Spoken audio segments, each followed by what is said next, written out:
तर आजच्या ब्लॉगमध्ये आपल्याला जायचं आहे त्र्यंबकेश्वरला. तर मग काय आपली पब्लिक तयार झालेली आहे, आपण फुल मस्तीमध्ये. तर रात्रीचे 1 वाजलेत. मग चाललो तर आपण त्र्यंबकेश्वरला, कॉलेजला केलं बाय बाय. चला मग पेट्रोल पंपावर आलो तर बघतो काय इथं आपली सगळी पब्लिक भेटली आपल्याला. तर मग काय पब्लिकला घेऊन आपण निघलोत. बोला.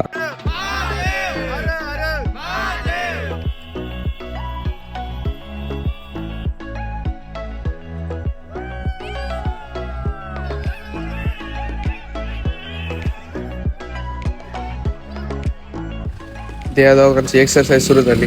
मला म्हणलं एक्सरसाइज चालू देतो, आम्ही जातो. मग आपण नाशिकमध्ये आलो.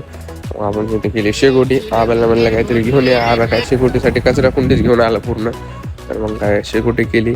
इथं सौरभ आम्हाला आता जे प्रयोग सुरू केले नाही, त्याचे प्रयोग झाले. तर आपण आलेलो आहे त्र्यंबकेश्वरच्या जवळ. तर मग आता आपण पुढच्या पार्टमध्ये बघूया की आपण त्र्यंबकेश्वरमध्ये काय काय करतो.